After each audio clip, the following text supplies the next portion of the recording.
வணக்கம் வாசகர்களே! என் கற்பனைகளின் எதிரொலியை உங்கள் காதுகளில் சேர்க்கும் ஆண்டாள் வெங்கட்ராகவன் ஒலிப்புத்தக தளத்திற்கு உங்களை அன்புடன் வரவேற்பது உங்கள் ஆண்டாள். இன்னைக்கு நாம கேட்க போற கதை அகமால வந்த அகவாளனே. கதையின் குரலாய் நான் ஆர்ஜே காமாட்சி. இந்த கதை பிடிச்சிருந்தா லைக் பண்ணுங்க, ஷேர் பண்ணுங்க. கதையை பத்தின கருத்துக்களை மறக்காம கமெண்ட்ல சொல்லிட்டு போங்க. இப்பதான் புதுசா சேனலுக்கு வரீங்கன்னா சேனலை சப்ஸ்கிரைப் பண்ணிட்டு பக்கத்துல இருக்க பெல் ஐகானை தட்டி விடுங்க. அப்பதான் நாங்க போடுற கதைகளோட நோட்டிபிகேஷன் உங்களுக்கு உடனுக்குடனே கிடைக்கும். வாங்க கதை கேட்டு ரசிக்கலாம். அத்தியாயம் 8. அழகியதொரு மாலை வேளை. தமிழ் அறிவாளன் மற்றும் நறுவி பலசரக்கு வாங்க வேண்டி கடைக்கு சென்றிருக்க, இளங்கோவும் தோழர்களுடன் வெளியே சென்றிருந்தான். காமாட்சி வீட்டில் தனியே அமர்ந்திருக்க, எதிர்பாராத விதமாய் இன்ப அதிர்வை கொடுத்தபடி அவரது தங்கை மீனாட்சி வந்திருந்தார். ஏன் மீனு, வா வா, எப்படித்தான் இருக்க என்று தங்கையை அமர்த்தியவர் அத்தனை மகிழ்ச்சியோடு தங்கையுடன் பேசினார். அவரும் மீனாட்சியும் ஒரு வயது வித்தியாசத்தில் பிறந்தோர் என்பதால் சிறுவயது முதலே நண்பர்களைப் போல் வளர்ந்து வந்திருந்தனர்.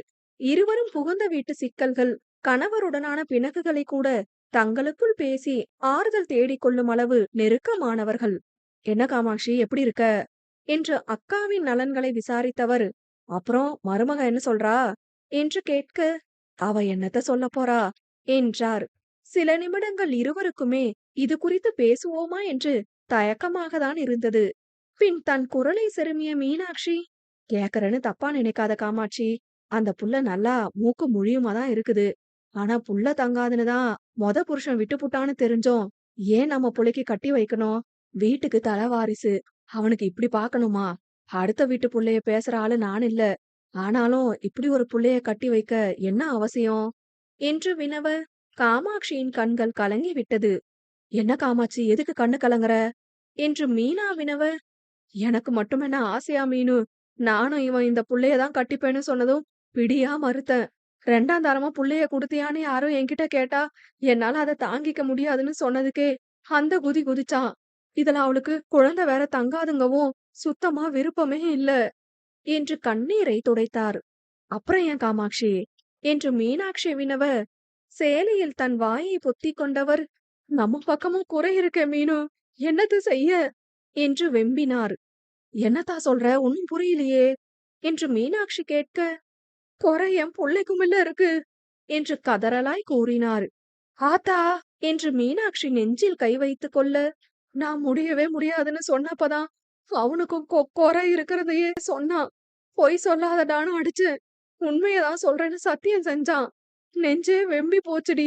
வேற எந்த பொண்ணுக்கும் கட்டி வச்சு புள்ள இல்லாம போச்சுனா ஆஸ்பத்திரி ஏறி இறங்குவுமே இவனுக்கு தான் குறைன்னு சொல்லிப்புடுவாங்க. இந்த புள்ளைக்கு குறைன்னு ஊருக்கே தெரியும். அதான் மனசே இல்லாம சம்மதிச்சேன் என்று அழுதார். அன்று தன் மகன் தன் கண்களை பார்த்து பேசிய தருணம் அவருக்கு இப்போது நடந்ததைப் போன்று மனதில் ஓடியது. அன்று அவன் கண்களில் அவர் கண்ட உண்மை இன்றளவும் அவரை வதைக்கின்றதே. அவருக்கே நறுவி விடயத்தில் தனது செயல் எத்தனை சுயநலமானது என்று தெரிந்துதான் இருந்தது. குற்ற உணர்வு இருந்த போதிலும் கூட பெற்ற அன்னையாய் தன் பிள்ளையை யாரும் ஏதும் கூறிவிடக் கூடாதென்றே அவர் கருதினார். ஒருவரை உயர்த்தி காட்டிட அடுத்தவரின் தாழ்மையை பயன்படுத்துவது எத்தனை மோசமான செயல் என்ற குற்ற குறுகுறுப்புதான் அவளுடன் இணக்கமாய் பழகிடவும் விடாது அவரை தடுக்கின்றது. ஆனால் அனைத்து நியாய தர்மத்திற்கும் மேலாய் அவருக்கு தோன்றியதெல்லாம் தன் மகனை குறையுள்ளவன் என்று யாரும் கூறிவிடக் கூடாதென்பதே. அவரை மீனாட்சி சமாதானம் செய்திட ஏதோ சத்தம் கேட்டு காமாட்சி திரும்பினார். உள்ளே வந்த இளங்கோ பெரியோர் இருவரையும் நோக்காது நேராக தன் அறைக்கு சென்று கதவை அடித்து சாற்றிவிட, அவசரமாய் தன் கண்ணீரை துடைத்த காமாட்சி, டே இலா, சித்தி வந்திருக்கா, நீ பாட்டுக்கு போற என்று கத்த, 2 நிமிட அசாத்திய மௌனத்திற்கு பின், வரேன் என்றான். வெளியே வந்து பெயருக்கு அவரை அழைத்தவன் அலைபேசியோடு பின்பக்கம் சென்றிட, அவனுள் அப்படி ஒரு கோபம். முதலில் அண்ணனின் அந்தரங்கம் சார்ந்த விடயம் ஒன்றை அன்னை இப்படி அடுத்தவரிடம் கடைபரப்பியது அவனுக்கு அப்படி ஒரு ஆத்திரத்தை கொடுத்தது. மீனாட்சி எத்தனை நெருங்கியவராய் இருந்தாலும் இதை கூறுவதற்கான உரிமை காமாட்சிக்கு இல்லை என்பதை திண்ணமாய் கருதினான். அண்ணனுக்கு குழந்தை பெற்றுக்கொள்ள இயலாதென்பது அவனுக்கு பெரும் அதிர்ச்சிதான். எப்படி ஒரு பெண்ணின் பெண்மை அவளது குழந்தை பெற்றுக்கொள்ளும் தன்மையில் இல்லையோ, அதேபோல் குழந்தை பெறுவது ஆண்மையை காட்டிடும் சான்றல்ல என்பதை நம்புபவனே அவன். அவனுக்கு அண்ணன் மீது வருத்தமோ சங்கடமோ தோன்றவில்லை. ஆனால் மலையளவு கோபம் கனன்றது. இது நறுவிக்கு எப்படியான துரோகம்? பிரச்சனை இருவருக்குமானதா இருந்திட அவப்பெயரை அவள் மட்டுமே சுமந்திடுவதா? தன் அண்ணனும் அதற்கு இடம் கொடுத்து சுயநலமாய் அண்ணியின் நிலையில் குளிர் காய்கின்றானா என்று அறிவாளன் மேல் ஆத்திரமாய் கிளம்பியது. சில மாதமே ஆனாலும் நரிவி மீது அளவு கடந்த பாசமும் அழகான பந்தமும் கொண்ட இளங்கோவுக்கு அவளுக்காக அன்னையையே அடித்திடும் வேகம்தான். அவன் அத்தனை ஆத்திரத்தோடு அமர்ந்திருக்க கடைக்கு சென்று வீடு திரும்பியிருந்த தம்பதியர் மீனாட்சியை இன்முகத்துடன் வரவேற்று உபசரித்தனர். சில நிமிடங்களில் மீனாட்சி புறப்பட்டிட பின்கட்டிற்கு துணிகளை எடுக்க வந்த நறுவி, ஏ இலா, எப்ப வந்த என்றாள்.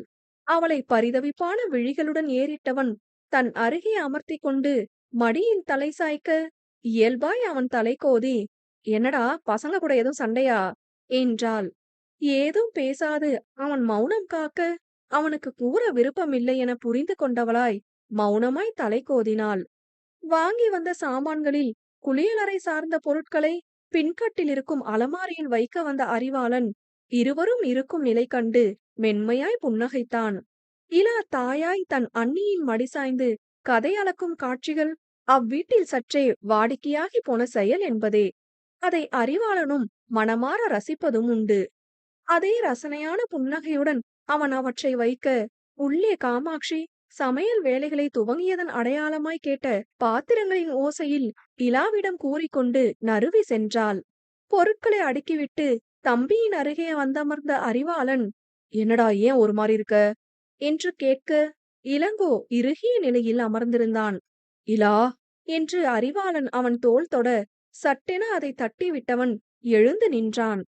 தம்பியை புரியாது பார்த்த அறிவாளன், இலா என்க, அண்ணிய நீ கல்யாணம் பண்ணிக்க வீட்ல அம்மாவை கன்வின்ஸ் பண்ணினப்போ உனக்கு நான் சப்போர்ட்டா நின்ன. இன்னும் சொல்ல போனா, அப்ப நான் கல்யாணம் பண்ணிக்கிற பொண்ணு அண்ணா மாதிரிதான் விரும்பணும். அந்த பொண்ணுக்காக அம்மா கிட்ட அண்ணா போல சண்டைக்கு நிக்கணும்னுலாம் நினைச்சிருக்கேன்.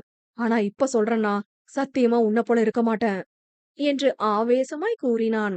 தம்பியை புரியாது பார்த்தவன், என்னடா சொல்ற, என்னாச்சு உனக்கு என்று வினவ, எப்படி நான் அன்னைக்கு இப்படி ஒரு துரோகத்தை உன்னால பண்ண முடிஞ்சது என்று கேட்க சற்றே சூடான பார்வையோடு தம்பியை ஏறிட்டவன், இலா என்ன சொல்ற என்று கடினமாய் வினவ, உன்னால குழந்தை பெத்துக்க முடியாதானா என்று கேட்டான். அறிவாளன் தம்பியை அதிர்வாய் நோக்க மீனாட்சி மற்றும் காமாட்சியின் உரையாடலை கூறியவன், உன்கிட்ட இப்படி ஒன்ன எதிர்பார்க்கலனா, ரொம்ப அசிங்கமா இருக்கு என்றான். அறிவாளன் ஏதும் பதில் கூறவில்லை. தம்பியின் முகம் நோக்க இயலாது அவன் இருக்க, அன்னைக்கு இது தெரியாதுல என்றான். அண்ணன் அவன் சட்டென நிமிர, கவலைப்படாத, சொல்ல மாட்டேன். என்னாலேயே என் அன்னைக்கு நடந்த துரோகத்தை ஏத்துக்க முடியல. பாவம், அவங்க கேட்டாங்கன்னா தாங்க மாட்டாங்க.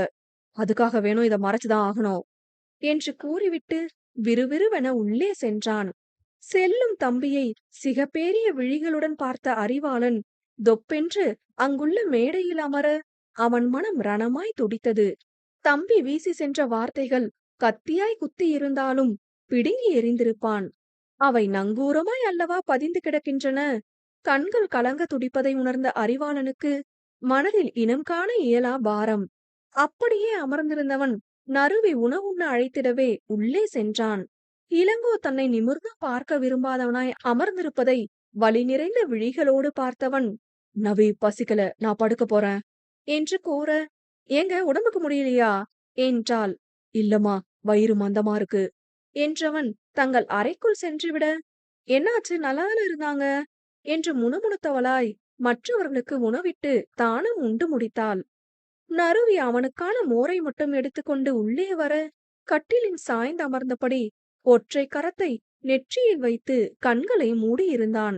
அவன் அமர்ந்திருக்கும் கோலமே சொல்ல இயலா வலியை அவன் விழுங்குவதைப் போன்று தோன்ற அவன் அருகே சென்று தோளில் கரம் வைத்தாள். மெல்ல கரம் விலக்கியவன் வலி நிறைந்த விழிகளுடன் அவளை நோக்க, ஏய் என்னாச்சு என்றாள். ஏதும் கூறாது அமைதி காத்தவன் சட்டென அவளை இடையோடு அணைத்திட கையிலுள்ள கோப்பையை இறுக பற்றி கொண்டு அதிர்ந்து நின்றாள். விலக்கிட தோன்றவில்லை. அதே நேரம் அணைப்பை ஏற்றிடவும் தோன்றவில்லை. சில நிமிட அமைதிக்குப் பின் மெல்ல அவன் தோள்களை தட்டிக் கொடுத்தாள். "ஒண்ணுமில்லங்க, பாத்துக்கலாம்" என பிரச்சனையே தெரியாமல் அவள் ஆறுதல் கூறவும், அவன் உடல் அழுகையில் குலுங்கியது. பதறிப்போன பெண்ணவள் குவளையை மேஜையில் வைத்து மண்டியிட்டு அமர்ந்து, "என்னாச்சுங்க?" என்க, "நான் நவிமா" என்றான். அந்த அழைப்பில் என்னென்ன உணர்வுகள் இருந்ததோ அது அவனுக்கே வெளிச்சம். "என்னங்க, என்னாச்சு?" என்று அவள் பதட்டமாய் வினவ, "நான் நான் உனக்கு" என்றவன் அதற்கு மேல் ஏதும் கூற விரும்பாமல், "ஐ அம் சாரி" என்று கண்ணீரை துடைத்துக் கொண்டு குளியலறைக்குள்